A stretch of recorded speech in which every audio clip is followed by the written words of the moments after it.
I fought for God. Who do you fight for, exile?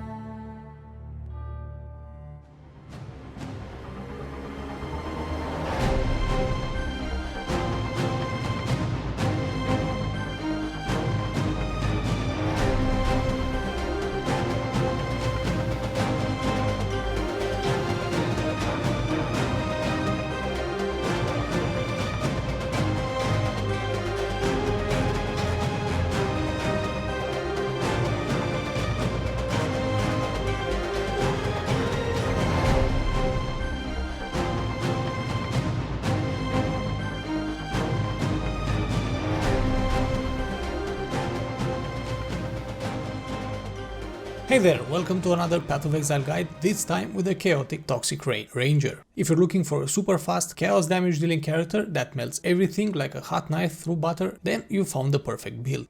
A great league starter, it doesn't actually rely too much on gear up to mid-tier maps, so clearing story mode and dipping your toes into Atlas farming can be easily done with self-found gear. All you need is a high attack speed bow and you're good to go. Even if you wish to invest a bit of currency in equipment, a few chaos orbs for each piece will go a long way and the build works very well on tighter budgets. But that should not be a problem, as this is one of the best farming builds in the game. Once you get the ball rolling, you'll level up incredibly fast and clear maps in no time. There are actually few other builds that can compete with it when it comes to efficiency. At the same time, boss fights are a breeze as well. Having great mobility and stacking damage over time allows you to reposition whenever needed while damage is still ticking on your target. Then, as with any respectable farmer out there, you can run literally all map modes. Damage reflect, no leech, no regen, none of these are an issue.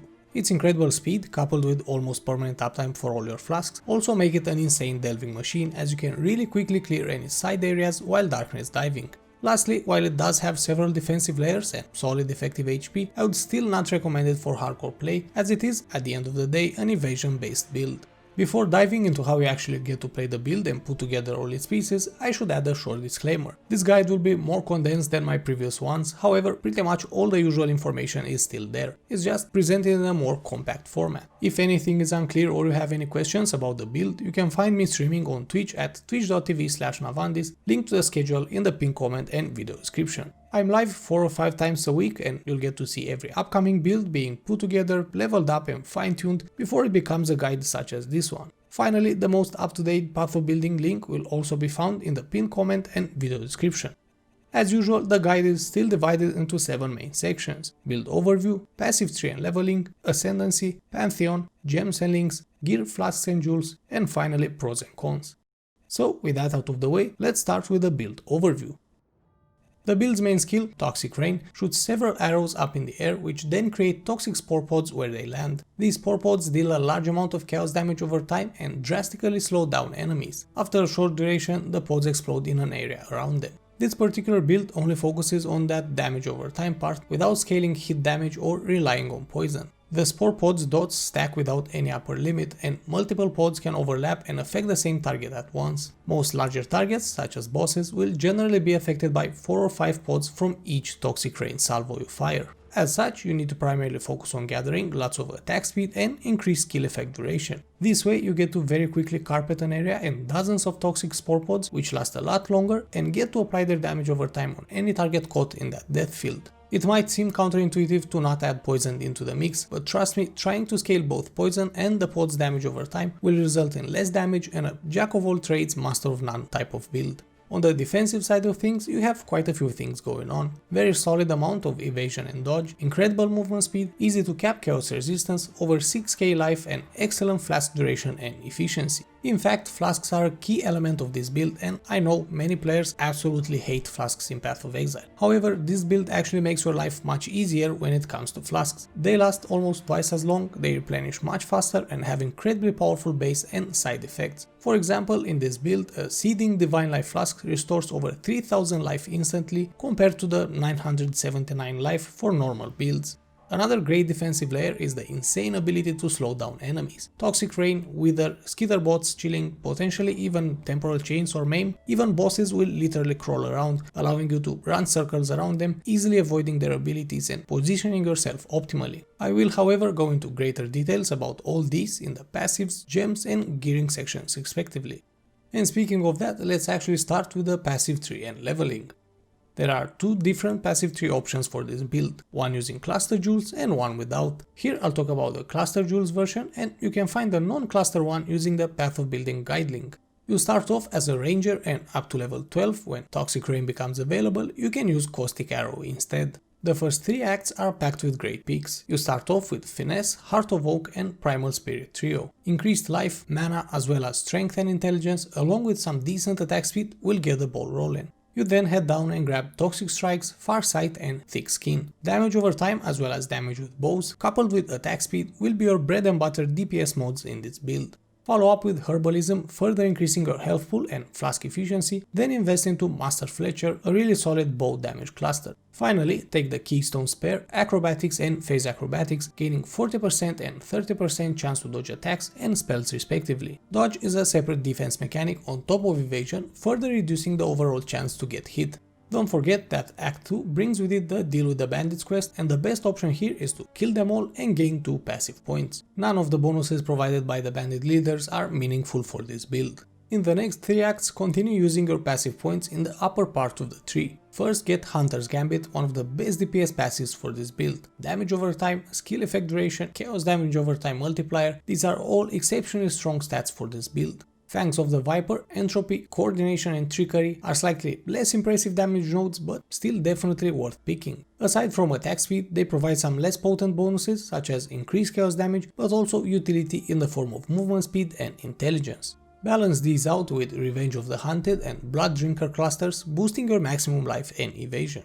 Up to Act 9, finish up the top part of the tree by taking No Witnesses and your first Jewel Socket. This passive has a chance to grant you the Elusive Effect on Kill, which provides a solid chance to dodge bonus that decreases over time until the buff wears off entirely. You don't really need to actively manage it in any way, just kill stuff and let No Witnesses proc Elusive when possible. Afterwards, move toward the left side of the tree, where you'll take yet another Jewel Socket, Profane Chemistry Wheel, which significantly buffs your Life Flask effect and maximum life, and then Exceptional Performance. Increased skill effect duration is one of the strongest methods of increasing your overall Toxic Rain damage, as in practice this allows you to stack more dots on a target. Finish off by taking Wind Dancer Keystone, a very strong defensive element for evasion builds. The way avoidance works in Path of Exile leads to somewhat long stretches of time not getting hit, then you receive one big hit that shaves off a large chunk of your HP. That is because generally it's very hard to fit both avoidance and damage mitigation on the same build while still having decent DPS. So reducing the incoming damage of those big hits and preventing them from happening in a quick succession becomes a top priority. Wind Dancer does exactly that. It mitigates a good portion of that incoming damage and it increases your evasion rating after getting hit, reducing the chance that will happen again soon. This also works best in boss fights as there are fewer incoming hits and they deliver the strongest blows anyway.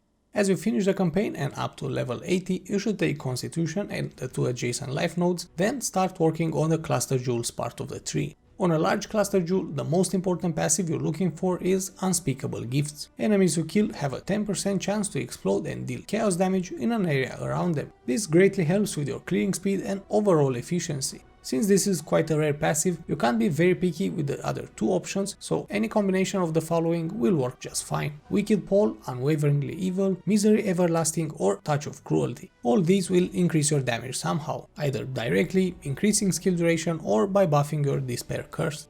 On medium cluster jewels, the best option is Wicked Pole, one of the strongest chaos damage over time passives in the game. Similarly to the large cluster, as Wicked Pole is rather expensive, any of the following are a good pick as the second passive: Brute for Potency, Flow of Life, Unwaveringly Evil or Eternal Suffering.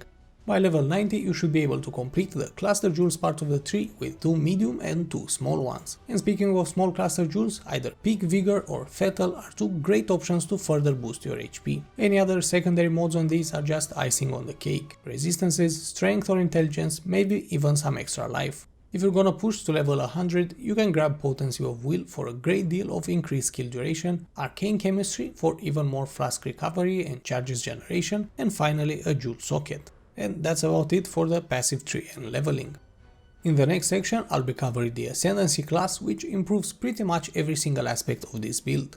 As mentioned a couple of times until now, attack speed and damage over time are the main pillars of this build, and the Pathfinder Ascendancy class fits this description perfectly. It also greatly buffs everything flask related, such as duration, charges generation and increased effect of their bonuses. Your first points go into Nature's Reprisal, a pretty simple passive. You get increased chaos damage and area of effect. Having a much larger area of effect will increase the chance for multiple spore pods to affect the same target. It's an indirect way of boosting your effective damage, and that applies to both single targets and while clearing maps. After completing Cruel Labyrinth, follow up with Master Toxicist, yet again a very solid chaos damage increase. There are some poison related stats on this passive, but you can completely ignore those, they're irrelevant for this build. Third in line is Nature's Boon, a great utility passive. First, it significantly reduces elemental damage taken, and this bonus is actually much stronger than it appears, as it stacks multiplicatively with resistances. On top of that, your flask will naturally recharge 3 charges every 3 seconds and have 20% chance to not consume any charges on use. This is an incredible advantage during boss fights, especially against those without any adds such as Cirrus. While with most builds you need to carefully save up your flask charges for specific fight phases, a Pathfinder can have almost permanent flask uptime for the entire fight. Finally, with your last Ascendancy points, you have 2 options, Nature's Adrenaline or Master Alchemist. First one is a damage oriented one with excellent bonuses to attack and movement speed. The second provides immunity for elemental ailments, and this is a hugely powerful defensive layer and quality of life bonus. In endgame, pretty much everything throws some form of elemental ailment at you, ignite, chill and freeze, shock, etc. These can very quickly kill you if you don't have ways to get rid of them fast. For most players, I would recommend Master Alchemist, as the build has more than enough damage but can always use some more survivability. With the Ascendancy out of the way, we can take a quick look at the Pantheon choices. Generally speaking, Pantheon choices are situational, and there isn't a best pair that will outperform all others in any scenario. However, there are certain options that complement specific builds quite well in a wide range of situations. For this particular case, here are my recommendations. For the Major God, Soul of Lunaris. It provides quite a few bonuses to evasion and chance to dodge, as well as physical damage reduction and movement speed. Pretty much all these are useful for this build and nothing goes to waste. Another decent alternative would be Soul of the Brine King to help mitigate stuns to a certain degree. Stuns are quite dangerous in endgame, and while you'll avoid most hits entirely, it can happen that a powerful blow goes through and stuns you. This Pantheon choice is however less appealing if you've taken Master Alchemist passive from the Ascendancy, as you're already immune to chill and freeze. As for the Minor God, Soul of Garokan is likely your best choice. Double down on evasion and gain some extra movement speed if you haven't been hit in the past 4 seconds. With the amount of dodge and evasion this build has, that effect will have a pretty decent uptime. Having covered the Pantheon choices, we can now focus on one of the most important aspects of any build, gems and links. Before I begin, I just need to remind you there are awakened versions for a few of the gems used in this build. Awakened gems are a stronger variant of their base, but at the same time somewhat more expensive. Needless to say, if you can afford them or get a lucky drop, just replace the base gem with the awakened version. With that out of the way, as usual, I'll start off with the main skill, Toxic Rain and its supports. If possible, try to get a level 21 Toxic Rain through Corruption, as this skill greatly benefits from gem levels. Support gems are listed in order of their importance, so if you can only get a 5 link, then just drop the last gem I've listed.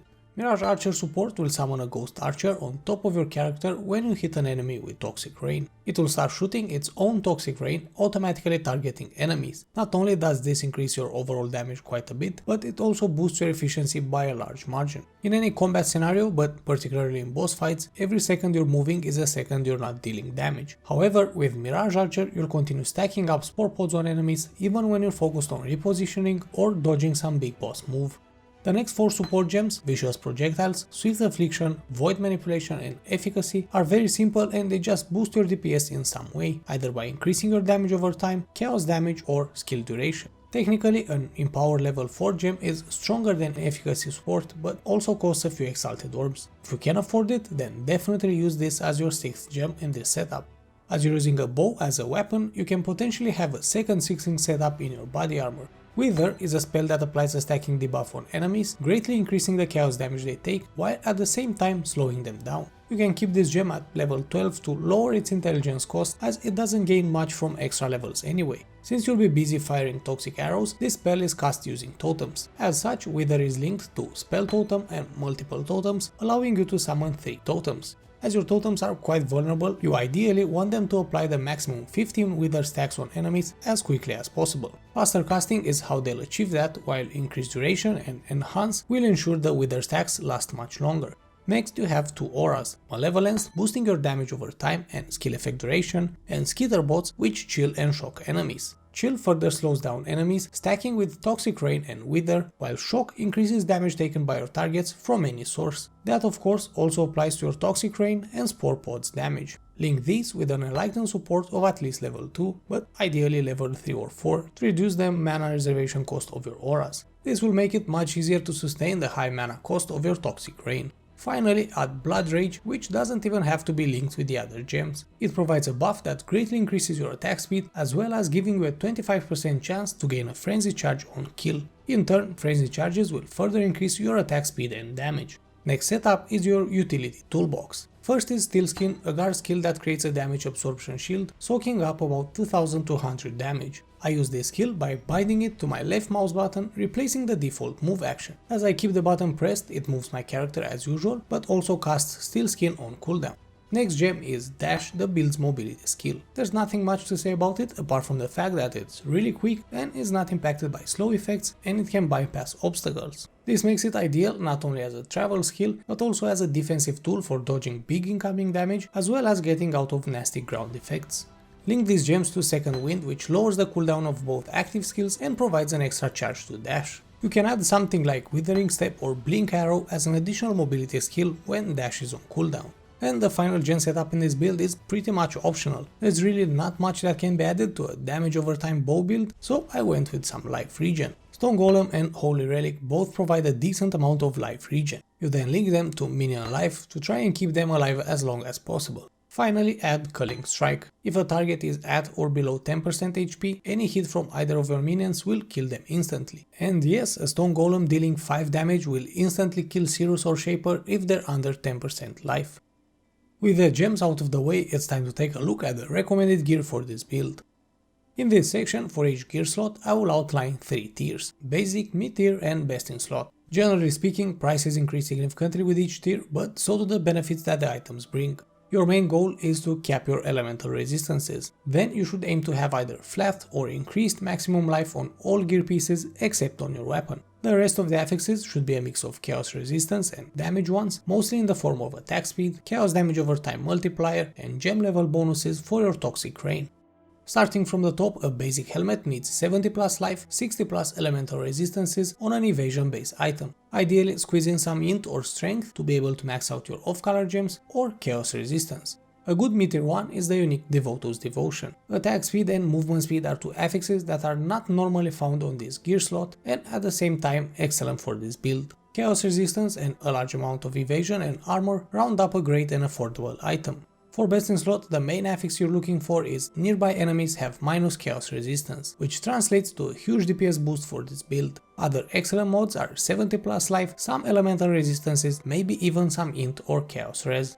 Moving on to your weapon, for basic and mid-tier you have two affordable options, Quill Rain and Silver Bow. The first has an insanely high attack speed and thus DPS, but also consumes your mana in a blink. Silver Bow has slightly less damage, but it's much more manageable in terms of mana sustain. For Best in Slot, a crafted rare bow on a fast base is your best bet. +1 to level of socketed gems, +1 or 2 levels for socketed bow gems, attack speed, damage over time multiplier and chaos damage over time multiplier. These are the affixes you're looking for, and each extra one you can get will greatly improve your overall DPS. Make sure you socket your Toxic Rain setup in your bow to benefit from the plus gems level mods. Holding your infinite arrows is a quiver, and a basic one should have a mix of life, resistances and some attack speed. A mid-tier one needs pretty much the same affixes, but trade some resistance for damage over time multiplier or chaos damage over time multiplier. For Best in Slot, the optimal choice is a hunter influenced quiver with maximum life, attack speed, damage over time multiplier and chaos damage over time multiplier. Any extra stats such as resistances are more than welcome, but don't expect such items to be cheap. Up next is the body armor, and at basic tier you need at least 5 links, 70 plus life and 70 plus elemental resistances. Some extra chaos resistance would also be a great bonus. For mid tier and Best in Slot you have two excellent and relatively cheap unique armors. Cherubim's Maleficence is a well-rounded item with decent defenses in the form of life, armor and evasion, along with a great deal of increased chaos damage. Kintsugi is a very strong defensive option with an effect somewhat similar to Wind Dancer Keystone from the passive tree. These two will stack, greatly reducing the incidence of big spikes of damage as well as making you overall harder to hit.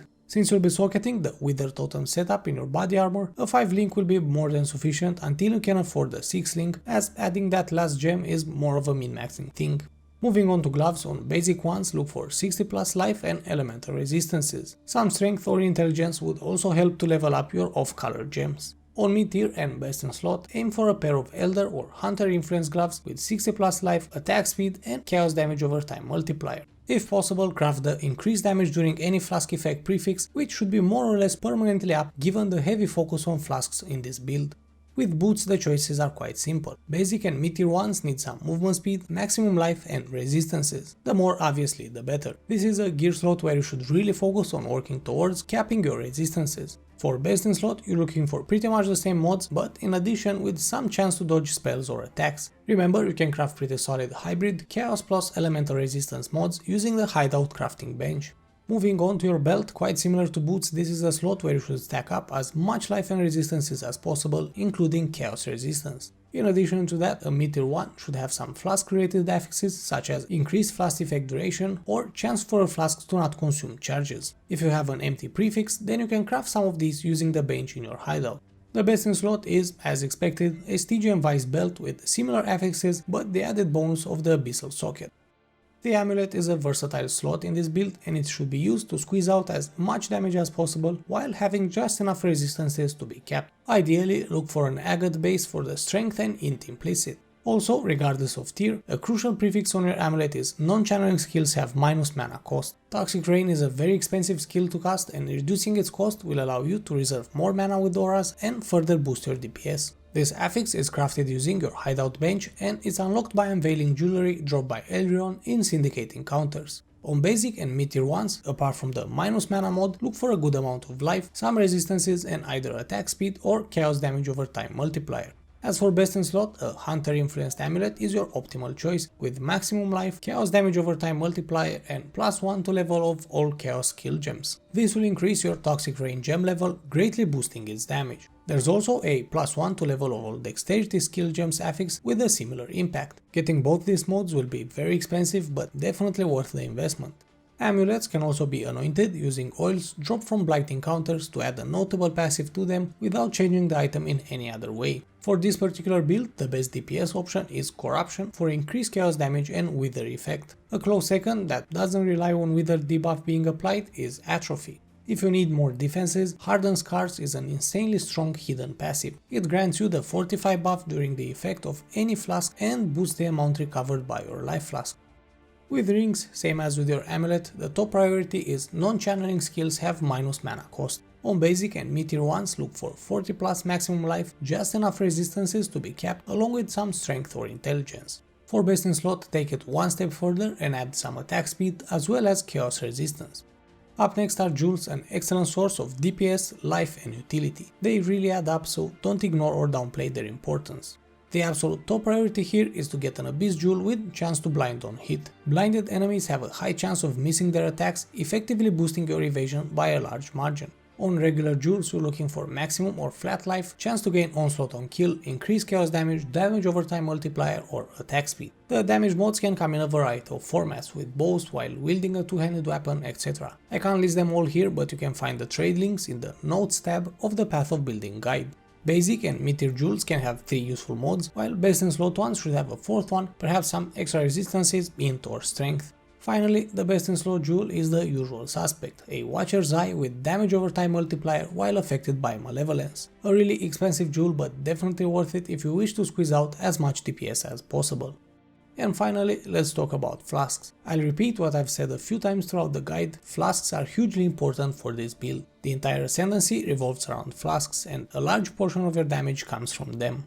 First flask is a Seeding Divine Life Flask of Staunching. Evasion builds tend to get hit rarely but hard, so spamming a few instant heals will be a clutch lifesaver. As for the suffix, bleeding removal is absolutely mandatory while mapping. And just to put things into perspective, the 900 something base heal of the flask is actually about 3000 with this build. That's half of your entire HP recovered instantly with a single flask use. Second flask is a Witchfire's Brew, a cheap and very powerful addition to the build. It applies Despair Curse on nearby enemies, reducing their chaos resistance and increasing the damage over time they take. About 20% of your damage will come from this flask, so get it as soon as possible. Third is a Chemist's Quicksilver Flask of Adrenaline. This is bread and butter for a fast-paced build and you can have it up almost permanently. Fourth bottle is an experimental Quartz Flask of Heat. 10% chance to dodge both spells and attacks is a very solid defense boost, and freeze immunity is pretty much mandatory in endgame. And for the last one, an Enduring Eternal Mana Flask is the optimal choice. Enduring Affix means the effect doesn't end when your mana is full, providing constant regeneration without needing to time your flask usage. With high attack speed and a large mana cost for Toxic Rain, this flask is a must-have. The suffix is of warding for curse immunity. Curses are encountered really often while mapping and they can be crippling, greatly reducing your defenses or damage output. To wrap up the gearing section, here are some excellent leveling uniques which will help you easily progress through the campaign. With the gearing out of the way, it's time to take a final look at the pros and cons of the build so you can better understand if it's what you're looking for. Starting off with the pros, insane speed and mobility. This will likely be one of the fastest builds you've ever played. Not really gear dependent, most of your damage and efficiency will come from gem levels rather than expensive items, making the build a great league starter. It can run all map modes, damage reflect, no leech, no regen, this build doesn't care, you can run unidentified maps all day long. Easy to play without complicated mechanics or complex gearing, definitely beginner friendly. Labyrinth is insanely easy for this build and you can actually farm it for good enchants or to sell runs in the early days of a new league. As for the cons, it is an evasion build. While you end up with a very beefy chance to dodge and evade attacks, there will always be some hits that will pass through. When that happens, those will hurt quite a bit. Damage scaling is somewhat limited. Beyond gem levels, there are fewer damage boosting affixes available for Chaos than you'd have for elemental or physical damage builds. The build isn't a great boss killer. While respectable, its single target DPS takes some time to ramp up as you're stacking pods.